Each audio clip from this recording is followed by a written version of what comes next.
Янсура районында мәктәп автобусы аварияға сұраған. 16 яшьлек үсмер зыян көргән. Дәүләт автоинспекция хәбәр итүенсә, үсмер идара иткән мотоцикл мәктәп автобусына бәрелгән. Һаумһагыз, эфирда интервью, студияла Гөлсемә Эштанова. Программабызның кунагы Дәүләт автоинспекция инспекторы Ленар Зеноров. Һаумһагыз, Ленар Шамилович. Саумсыз. Шулай дип Янсураларга хәл буенча һеҙҙең комментарий. Хәлдәр нисек, баланың гомумән сәбәптәре нимәлә? Шынапта иртәнге вакытта балалар Баишева ауылынан Исәнгулова район центрына китеп барганда, мәктәп автобусына яшь үсмер спорт инвентарь дип әйтгәндә питбайк руль артында мәктәп автобусына барып бәрелә.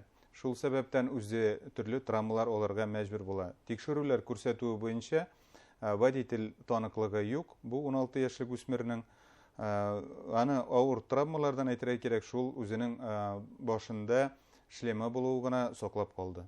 Тизлеге зур булганмы? Тизлек зур түгел, авыл урамы дип әйтергә кирәк. Инде монда хәзер тикшерүләр алып барыла. Монда инде водитель, автобусның да водителе үз җаваплыгын тартырга тиеш, чөнки ул монда карап тормышы бурла башлый һәм дә инде төрле яктан карыйбыз моның турында.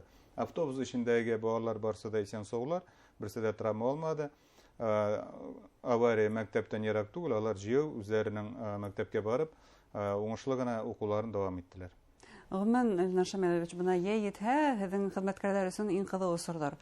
Ошо питбайктар, мотоциклдар, мопед һәм башҡаһы. Ниндәй осраҡтар йыш булып тора?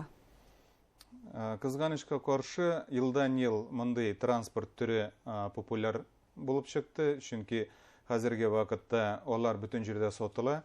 Ата-аналар уку йылы беткәч, хәтта бүләк итә башладылар үзләренең балаларына, әйбәт оценкалар алган өчен, әйбәт тәртибе булган өчен аларны авылга дип әйтергә кирәк кайтаралар шушы мототранспорт белән.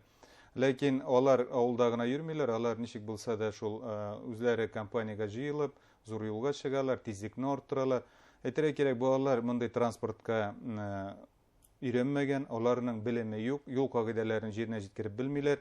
Безнең законодательство буенча, юл кагыйдәләре буенча бу төр транспортка әйтергә кирәк 16 яше тулган үсмерләр генә утырга мөмкин, әгәр дә аларның М категориялы водитель таныклыгы булса. Әгәр дә был Исәнгылдагы осраҡты ҡараһаҡ, уның танытмаһы булганмы? Юк, бу үсмернең водитель таныклыгы юк иде.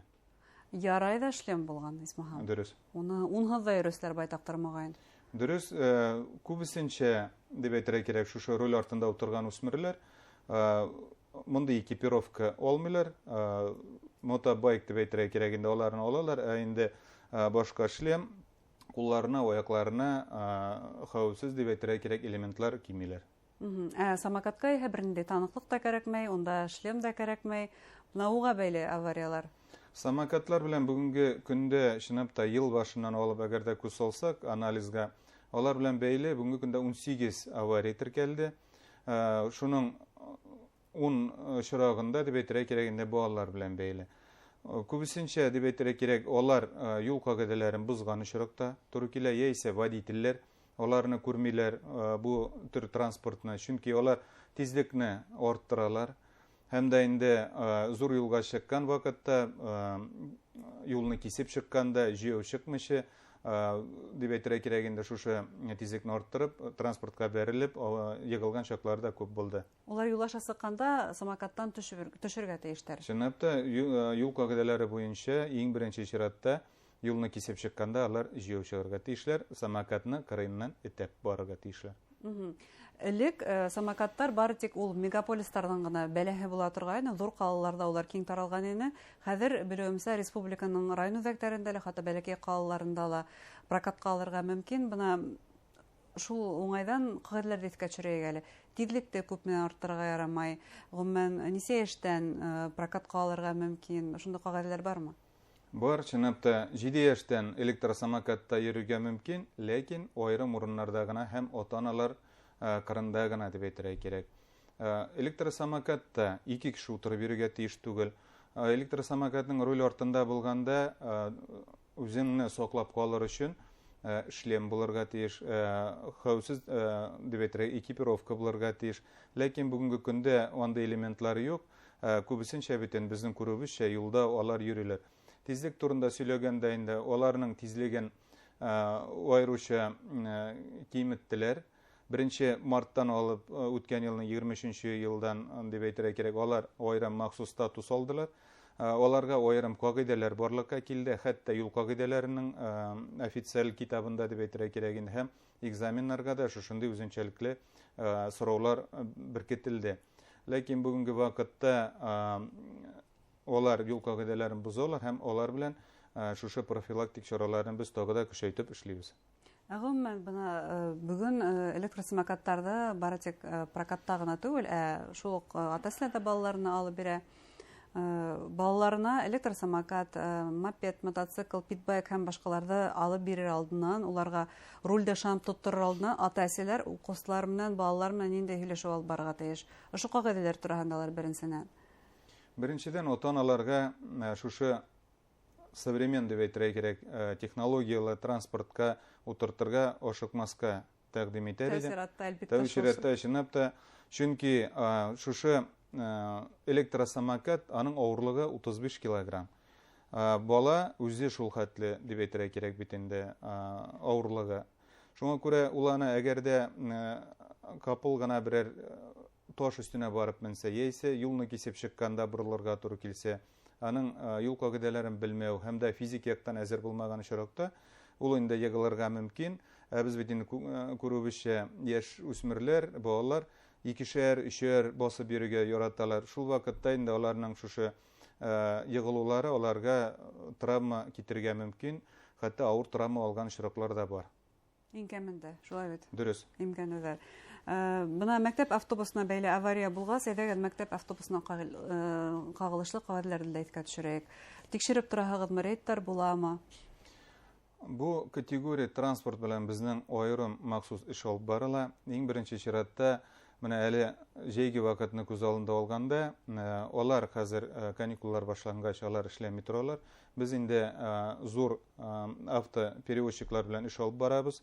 Чөнки балалар хәзер каникул вакытында төрле ял йортларына йөриләр, лагерьларга йөриләр, дөрес. Шуннан соң алар шушы күпләп балаларны йөрткән вакытта юл хәрәкәте хәвефсезлеге дәүләт инспекциясына гариза язалар. Һәм дә инде шушы вакытта интернет аша дирәк кирәгендә бөтен документларны автомобильнең техник ягыннан бөтен документларны җибәрәләр. Безнең сотрудниклар һәр вакытта шушы документларны карыйлар. Водительнең үзенең әйтергә кирәк биографиясын дип әйтергә кирәк тикшерәләр водитель таныклыгы буенча. Чөнки әгәрдә аның махсус рәвештә авыр дип әйтергә кирәк алама штрафлары булса, без бу автобусны юлга чыгармыйбыз. Гомумән бунда штрафлы кеше мөгаен мәктәп автобусына утырырга тиеш түгелдер ама.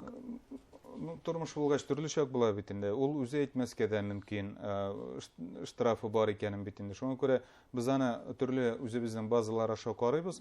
Һәм дә инде әгәрдә тикшерүебез буенча аның водитель таныклыгындан диде булса, штрафы булса, аны юлга чыгармыйбыз. Һәм дә инде техник яктан автобус тагы да күз алдында тотыла. Әгәрдә автобусның дип әйтергә кирәк балалар йөртә торган категорияга кертмәсә, аны тагы да юлга чыгармыйбыз. Бу инде аның тәгәрмәчләреннән башлап, бөтен руль элементларын һәм дә дип әйтергә кирәк, хәтта хәвефсез куешларын һәрберсен тикшереп карыйлар безнең сотрудниклар. Бына алда ял көндәре көтелә, йылы көндәр, мөгаенда ял итәргә баручылар, республика буйлап сәяхәт итүчеләр, я булмаса йылы яктарга сыгып китүчеләр, бына ошларга, ата-әниләргә, балалар белән сәяхәт итүчеләргә үзләренең шәхси автомобильләрендә нинди кәңәшләр бирергә? Иң беренче чиратта, җәйге вакытта, чынлап та безнең республика аша бик күп транспорт үтәчәк. Кешеләр ял итәргә баралар, күбесенчә гаиләләр белән баралар.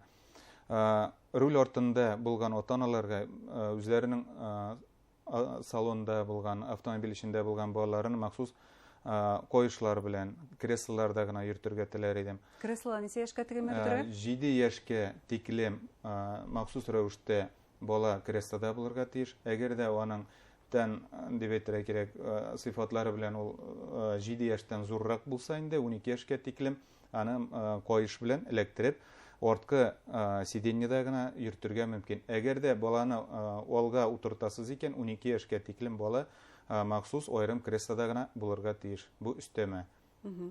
Тагы да өстәп әйтеп китәрем инде. Балалар булган дип әйтергә кирәк, пассажир автомобильләренең водительләренә рульдә булганда телефон аша сөйләшмәскә. Шуннан соң, әгәр дә арыгансыз икән, туктап ял итәргә, балаларны карарга,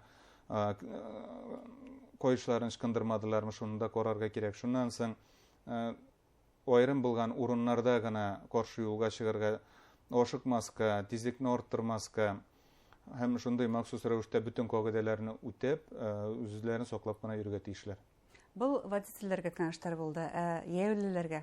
Чөнки улар да бит катнашучылар юл хәрәкәтенең. Чынлап та, хәзер җәйге вакытта урамнарда бит инде бик күп дип әйтергә кирәк. Яшьләр, балалар барлыкка килде, алар хәзер каникул вакытында уйныйлар, туп уйныйлар, велосипедта йөриләр, шул ук электросамокатта йөриләр.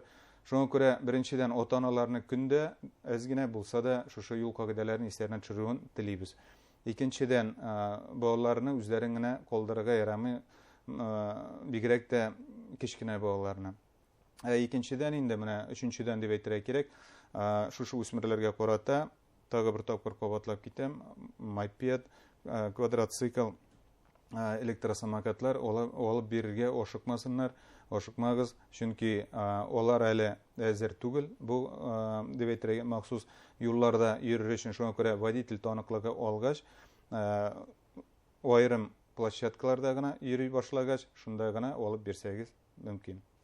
Ленар Шамилович, шулай да әгәр дә кемдер күрә икән баланың, үсмер баланың дип әйтәйек, мопедта, башка шундай транспорт сараларында яңгызы гына йөргән күрә икән, кайда хәбәр итәргә?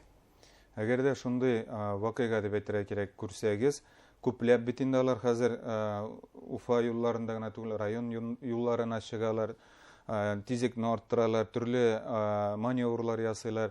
Шундый вакытта сез Башкортстан Республикасының Ички эшләр министрлыгының телефон довериесенә хәбәр итәргә мөмкин. Бу инде 279-32-92 номеры белән.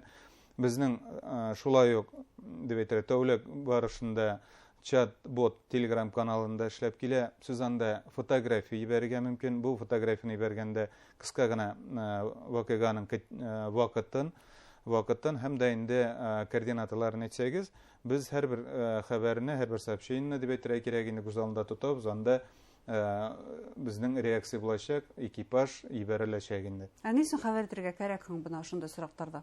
Хәбәр итәргә кирәк, без үзебезнең граждан позицияны күрсәтергә тиешбез. Бәлки шул вакытта без кемнең дә булса гомерен саклап кала алырбыз. Зур рәхмәт кәңәшләрегезгә. Хөрмәтле тамашачылар, хәүфһез юл кагыйдәләрен Дәүләт автоинспекциясе инспекторы Ленар Зиннуров менән искә төшердек. Юлдарыгыз имин булсын.